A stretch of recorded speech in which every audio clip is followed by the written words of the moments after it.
In January 21st, we will get the Liyue Chronicled Wish banner in version 5.3, which will be alongside Clorin and Aldacino. The banner will feature Xiao, Ganyu, Shenhe, Baizhu, Childe, Qiqi, and Keqing, which these two I don't recommend, but more on that later. Also, there will be timestamps so you can skip to the character you're more interested in. Hey everyone, it's Aram here, so as usual, if you don't care about the meta, pull for who you like the most. But back to the point, let's first start with Xiao. Xiao is for players who like a plunging playstyle, and have a weakness when it comes to fighting multiple enemies at once. Xiao's elemental skill is very straightforward. Its main use is to restore energy for its elemental burst, and what it does is it launches Xiao forward, dealing anemo damage to opponents in his path. Plus it can be used mid-air, which can be useful for exploration, like the ability to use it while gliding and using it while climbing to restore some stamina. It is important to note that his elemental skill has 2 charges even at C0, which makes it perfect for restoring his energy. But what does his ultimate do?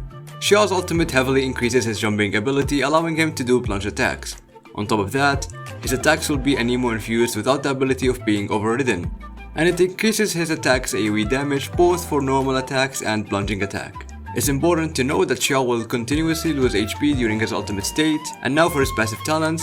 The first one increases his damage by 5% every 3 seconds with a maximum increase of 25% during his ultimate state. His second passive talent, every time you use his skill it will increase the damage his next one does by 15% with a maximum of 3 stacks lasting for 7 seconds. His last passive talent reduces the stamina consumption for the entire team by 20%. In summary, Xiao is good for players who enjoy a plunging attack playstyle and want an AoE focused damage DPS. Up next is Baizhu. Baizhu is for players who want a reliable healer that can do big amount of healing with great dendro application both in field and off field. So what does he do? Baiju's elemental skill is fairly straightforward.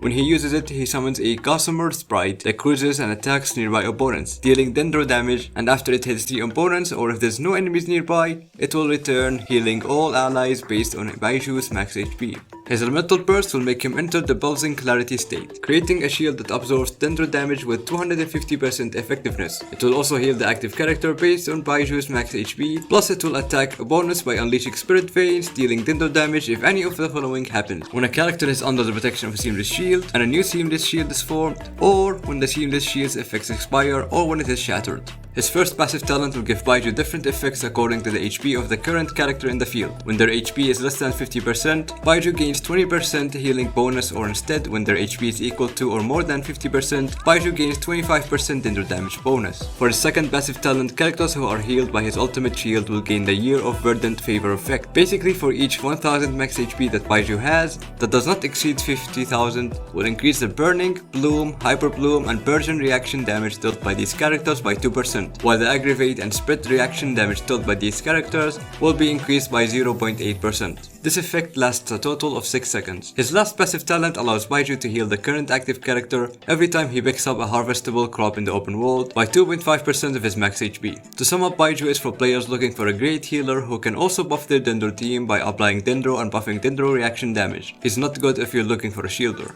Now let's talk about Ganyu. Ganyu is great for players who like charged bow attack type of playstyle, and for those wanting a cryo DPS. It's important to note that characters like Grizzly and Ayaka are better than her in terms of DPS, but I may be wrong. Anyways, what does Ganyu do? As I said, her main source of damage comes from her charged bow attack, which has 2 levels. The first level fires off an icy arrow that deals cryo damage, and the second level fires off a frost flake that deals cryo damage. After hitting a target, it blooms, dealing AoE cryo damage. Her elemental skill leaves a single ice lotus behind, making Ganyu dash behind, dealing AoE cryo damage. The lotus stuns opponents nearby, attracting them to attack it. Its endurance is based on Ganyu's max HP. Her elemental burst will summon a sacred cryo pearl that will continuously rain down shards of ice, striking enemies within its AoE, dealing cryo damage. Her first passive talent increases the crit rate of subsequent frost flake arrows and the resulting bloom effects by 20% for 5 seconds. The second passive talent makes her elemental burst grant a 20% cryo damage bonus to active party members in the AoE. The last passive talent makes her refund 15% of the ores used when crafting bow type weapons.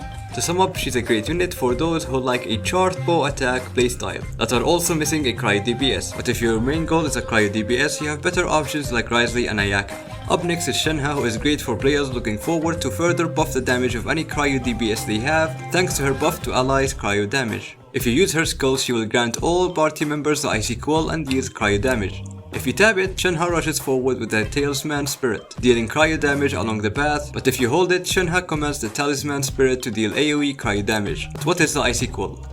When normal, charged, and blunting attacks, elemental skills, and burst deal cryo damage to opponents, the damage tilt increases based on Shenhe's attack when one cryo damage instance strikes multiple opponents. The effect is triggered based on the number of opponents hit. The number of times the effect is triggered is calculated independently for each party member. Now her elemental burst unleashes the power of the Talisman Spirit, dealing AoE cryo damage. The Talisman Spirit then creates a field that decreases the cryo resistance and physical resistance of opponents within it. It also deals periodic cryo damage to opponents within the field. Her first passive talent gives a 15% cryo damage bonus to any character inside the field created by her ultimate. Her second talent makes it so that after she uses her skill, it will give the party members the following effect. If you press it, elemental skill and elemental burst damage is increased by 15% for 10 seconds. But if you hold it, normal, charge, and blunting attack damage is increased by 15% for 15 seconds. Her last passive talent makes her finish Liyue expeditions faster. To sum up, she's a great unit for those looking forward to heavily buff the damage of their cryo DPS, especially if it's Sayaka.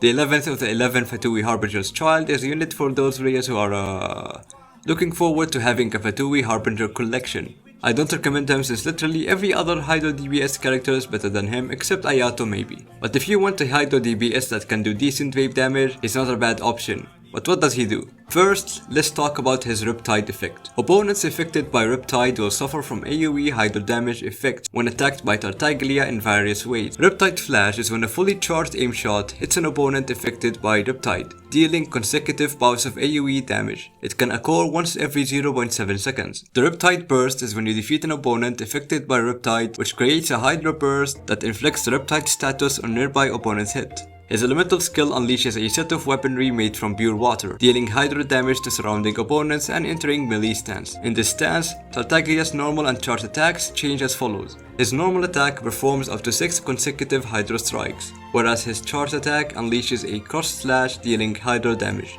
Hitting an opponent affected by Riptide with a melee attack unleashes a Riptide Slash that deals AoE Hydro damage which can occur every 1.5 seconds. His Elemental Burst performs different attacks based on what stance Tartaglia is when casting. If he's in the ranged stance, he will swiftly fire a Hydro-imbued magic arrow, dealing AoE Hydro damage and applying the Riptide status. If he's in the melee stance, he will perform a slash with a large AoE, dealing massive Hydro damage to all surrounding opponents, which triggers the Riptide Blast. The Riptide Blast clears opponent's Riptide status and triggers a Hydro Explosion that deals AoE Hydro damage. His first passive talent extends Riptide duration by 8 seconds. The second one increases your own party member's normal attack level by 1. The third one applies the Riptide status effect on the enemy if Childe, normal, and charge attacks do crit damage. To sum up, he's a decent Hydro DPS who can do decent vaporized damage, especially with an international team. Now for Qiqi and Keqing, I won't even bother to explain, because I don't recommend any of you to pull for these two, since it's inevitable that you will get both from losing a 50-50,